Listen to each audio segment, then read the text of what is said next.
Televisa presenta. Buenas tardes a todos. Nuestro equipo está conformado por César Pérez, Juan José Pérez y el servidor Juan Espinosa. Que les vamos a demostrar lo de la práctica sobre el circuito eléctrico en paralelo y en serie. Espera, piensa que como te estoy haciéndolo. Mi nombre es Cristian Ignacio Torres García y yo les daré una introducción de qué es un circuito en serie y un circuito en paralelo y diré la utilidad de cada uno de ellos. ¿Qué es un circuito en serie?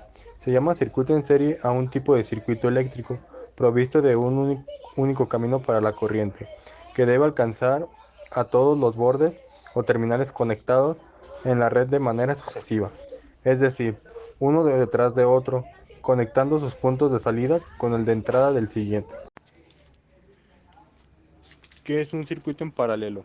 Cuando hablamos de un circuito en paralelo o conexión en paralelo, nos referimos a una conexión de dispositivos eléctricos como bobinas, generadores, resistencias, condensadores, etc., colocados de manera tal que tanto los terminales de entrada o bornes de cada uno como sus terminales de salida coincidan entre sí. ¡Un, dos, tres, cuatro!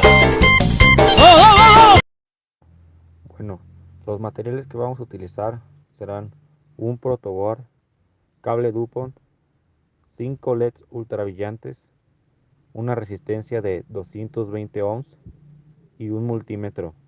Al tener los materiales reunidos, debemos identificar nuestras LEDs. La pata más larga es el ánodo positivo y la más corta el cátodo negativo. Para ello, conectamos el polo positivo de la fuente de alimentación al ánodo, terminal positivo del LED. Y así sucesivamente alternando los polos obteniendo un circuito. A continuación conectamos el cátodo, polo negativo del LED, a un extremo de la resistencia. Al conectar varios LEDs en el mismo circuito, simplemente se debe respetar la polaridad de los mismos y la conexión debe ser en serie, uno al lado del otro, de manera que el ánodo de cada diodo LED debe conectarse al ánodo del diodo LED que le sigue y así sucesivamente hasta terminar con el número de diodos LED que se conecten. Por tanto, siempre el terminal positivo de la fuente de alimentación estará conectado al ánodo del primer diodo LED del circuito y el último diodo LED del circuito deberá conectar su cátodo con un extremo de la resistencia. Por último, la resistencia cerrará el circuito al conectar su otro extremo al terminal negativo de la fuente de alimentación.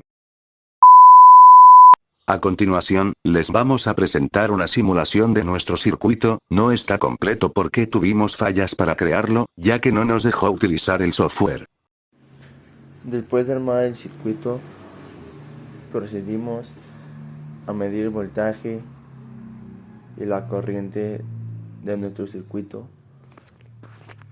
Primero empezamos con los LEDs, que cada LED nos daba una de 2.65, que cada LED era la misma, que multiplicado por 5 que eran las LEDs, nos daba un total de 13.75, más la resistencia que nos daba 10.25, nos daba el total de la corriente. Después de eso medimos la corriente y nos salió lo mismo, que era la suma de las LEDs con la resistencia. Buenas tardes, nos seguimos. Per Xavi, assistència de Xavi més capradeta per Messi. Buenas tardes a todos, nuestro equipo está conformado por Cristian Ignacio Torres, Juan Espinosa. ¿Cómo te llamas?